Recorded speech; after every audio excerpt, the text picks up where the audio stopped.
Hello, how are you? I'm good. How about you? How is The people who say, I don't have time for small talk. It's like, well, people aren't going to bare their hearts to you the first second they meet you. They're going to tell you something trivial to see if you're so stupid you can't even respond to that. And I don't have time for small talk generally means I have no social skills. And so, why? Of course, Mm, people aren't going to engage. Now, it's a little more complicated because people high in openness want to move to a discussion of ideas. And so they're not interested in just like local gossip. Yeah. So that's a complicating factor. But that aside, small talk has its place. It's like you got to check each other out a bit before you talk about anything where there's a consequence. you give them a little crossover, you give them a little tween, you give them a little behind the back, you give them a little some, give them a little jab step, ah, and then, shoot it. But you don't give them everything just yet, don't give your whole bag to everybody. I mean, am I right? Like, he just summed up why I love small talk. Now the just to see if you're stupid, I was a little bit like rough. I don't really agree with that, right? I mean, I guess I'm stupid then. I can't do small talk, so I lack social skills. I was a little bit too much, but outside of that, like I do agree with what he has to say. Right? There's not much to add. Until we have this comment right here that I checked, okay? Because it doesn't like to be, you have to check these comments. And look at this. Maybe I'm too stupid for small talk, but I'm definitely not a circus animal. I will not perform to impress you. In my opinion, the idea that being accepted by those who enjoy small talk makes me somehow better at life is such a terrible mindset. Don't we already hate ourselves enough without adding another failure to the list? The biggest gift people can get out of this messy life is finding people who will truly see them. It's finding your people. It doesn't matter whether they're kin because they're a small talker, kin because they aren't, and kin simply because you both enjoy the juxtaposition of opposing, oppositing personality types. The fact is, it doesn't matter. Getting along better with one personality more than another doesn't detract from the value of either of them. This man continually commits the cardinal sin of science by broadcasting psych theories that are frequently led by his own worldview, and he does it in a tone that demonstrates an astounding level of arrogance. However, I give him credit for one thing: he is fantastic at creating needless and pointless dichotomies. This might be the most cliche thing I've ever said, but spend less time watching people like this buffoon and more time learning to be you, whatever form that authenticity takes, and do it even when it's uncomfortable. Additionally, extend others the power to also be themselves. The right people will find you eventually. Peace. That's quite a mouthful, but it is indeed an important component of the extreme side of, the hate of small talk. Now, just like how Jordan Peterson said that I agree with is like, see, like, there's the complicating side where it's like, of course, people don't like small talk because, you just want to talk about the discussion, of ideas. While I absolutely agree with that. And that's why it's like, I wouldn't really like small talk back then because I just wanted to get straight to the ideas. I wanted to get straight into it. But that's just not how it works, right?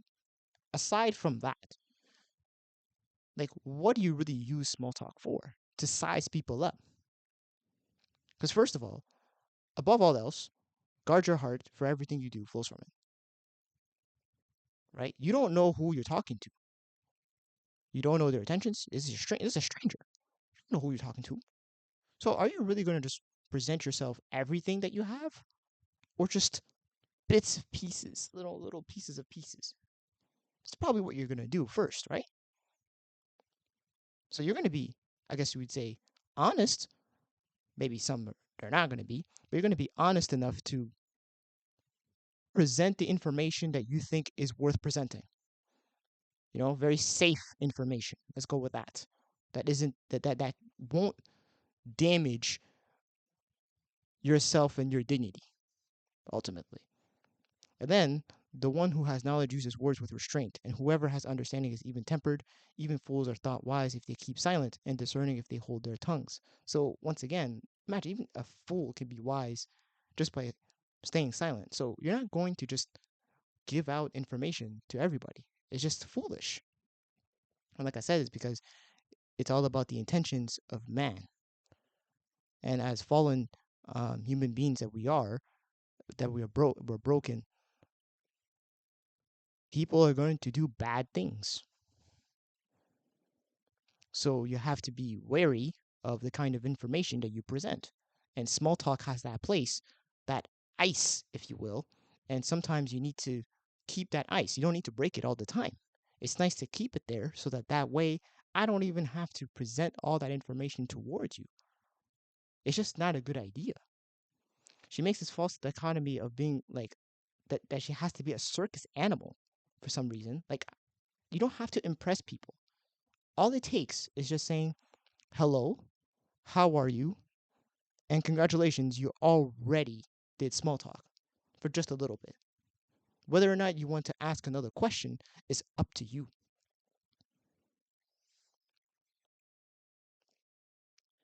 And then this part right here, this is great, but usually, most likely, like, you had to engage in small talk.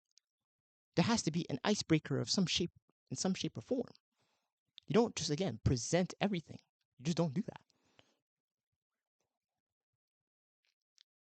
Because you just have to be careful. Your mind is always going to be, you know, stressing in a sense, like, it just has that, like, alert system just to see if, if everything's actually okay, if I'm actually secure, if I'm comfortable sharing that information. Am I in a safe space? If you're not in a safe space, do not present every bit of information, which is why ultimately, of course, it's a bad idea to, you know, to be you like all the time. Yes, of course, take your time to learn to be you. I'm not saying don't do that, but when you talk to people, to a stranger in an environment, like, again, are you just going to say everything about you? No. It's just a foolish thing to do. Now, it's kind of funny because she talks about the whole cardinal sin of science by broadcasting psych theories. I thought the Big Five was something that would be a pretty known theory that would be considered scientific. Okay, but I already have a whole problem with the statement. Made a whole video on that, so it's not even uh, worth mentioning the problems of academia psychology here in this video. It's about small talk. And speaking of small talk, we got this extra video right here. And well, Jordan does take a while to really get to the question, um, but this isn't really his video. Like, it's not him that posted it, but while it does take some time to get to the question, there's important information that you need to know initially before asking the question. Is small talk useless? So let's just get into it. The part of you that you consider you. Hold up a second. Looks weird to be.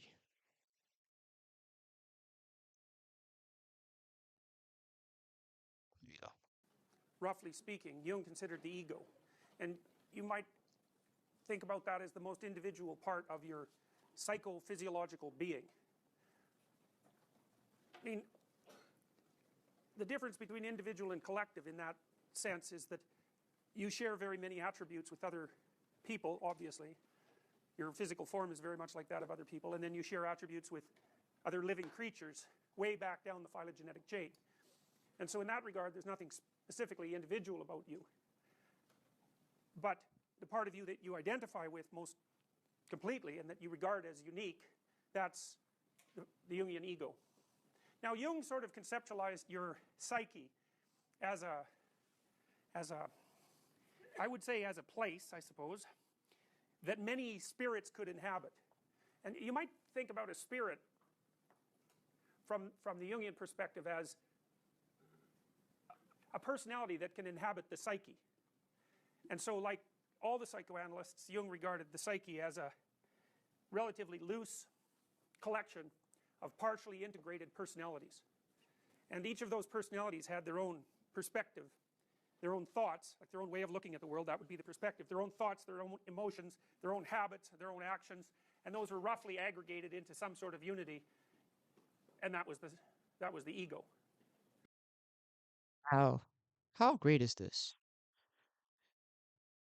So first of all, this is how Carl Jung analyzed this, and pretty much what he just said, right? Congratulations, you get the 16 personality types in full detail. Now, Carl Jung didn't um, get there, he only talked about the cognitive functions, but to where we're at now, this is what you get, the 16 personality types. And you have four sides of the mind, right? You have the ego side, you have the, hold up a sec, you have the subconscious, the unconscious, and the superego. So the ego and subconscious sides, right, would be kind of like the ego that Carl Jung was referring to, and then the unconscious and superego sides, right, the one that's basically in black right there, that would be your shadow. And this whole thing would be, right, yourself. And you can say that in a sense, the inner world, right, that Carl Jung was talking about, right, is the shadow, and the outer world, that is the ego. Just take a little bit. Now, the ego has a public face. And the public face Jung called the persona. Persona means mask. And the persona is both that part of you that you show to other people instead of the part that you hide. And then also, to some degree, it might be the form that your ego takes even to you. So for So my personality type, right? The personality type that everybody has. It's like when they ask you that question, that's the right, the ego. That's what everybody is. That's the thing that you're going to show towards the world. So me, I'm going to say that hey, I'm an INTP. Now I'm also going to show you my ESFJ side, but the INTP, you can say, that would be the persona that I showcase to everybody, to the outer world. This is what you're going to see. for example, if you're a naive person, you might think that your public face is all there is of you. The rough difference between the ego and the persona might be conceptual.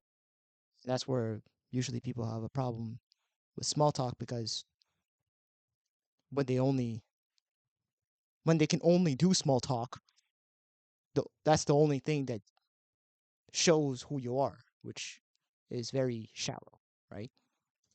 This way, that there are things that you think that you won't say in public, maybe not even in private. Some of those things you're pretty aware of, and those would be thoughts that are relevant to the ego but not the persona. And then some of them you don't even really want to be aware of, and Jung would consider those more associated with the shadow. Which is why, again, like, do you really want to be authentic to everybody? You're going to showcase the shadow? The shadow for me in this case would be the ENTJ unconscious side and the ISFP superego. I don't want to show those sides. Now, I might show it once in a while, but why would anyone showcase their shadow? Like, at all times, at least. There's a time and place for that kind of vulnerability. Because, let's be real, a lot of that, there's going to be a lot of negative intentions, bad intentions. Do you really want to showcase that? No, it's going to hurt your image.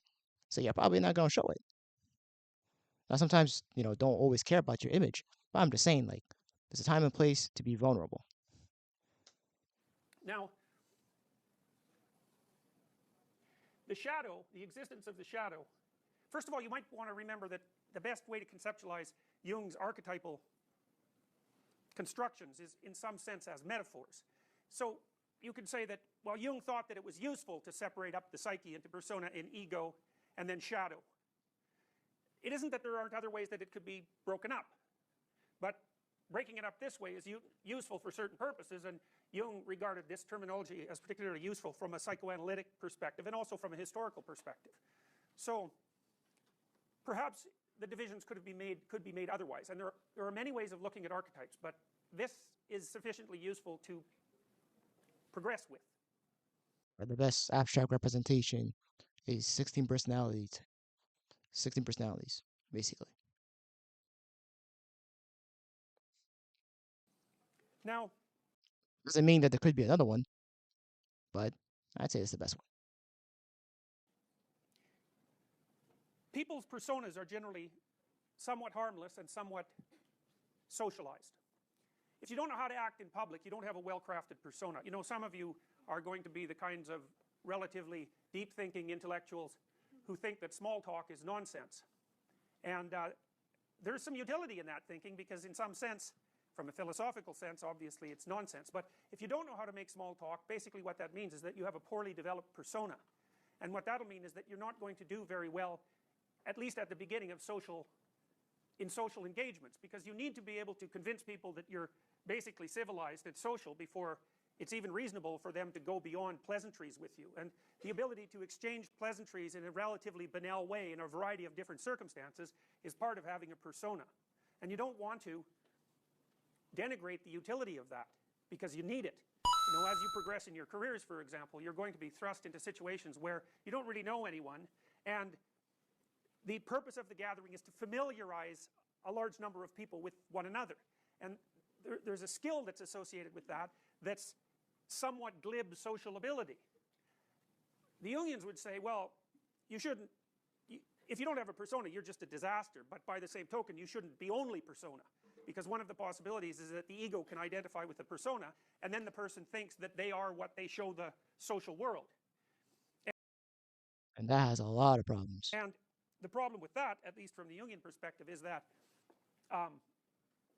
A, people are a lot more than the persona, they're a lot more than the ego. And B, a lot of the things that make them more than mere persona or more than mere ego are not necessarily things that are acceptable in casual public gatherings. Exactly. Once again, like, are you going to showcase yourself butt naked in front of people? Of course, I'm being metaphorical here, but will you be doing that? No. And even then, if you wanted to do this, like, it's extremely difficult because that information is unconscious. A lot of it is unconscious. So, how are you going to access that information is a whole nother story, too. Like, in order for you to really take your time to figure out who you are, at least on your shadow side, that might take you like 2 years, 3 years maybe, if you seriously dedicate to it. But people don't usually want to dedicate that time. They don't want to do all that work, right? Is there anybody in the world who's exactly what they appear to be? You're so naive. Everyone's got two sides, like a playing card. They show whichever's more convenient based on the circumstances. There's neither a fake side nor one that's true. Both of them are real, each with their own responsibilities.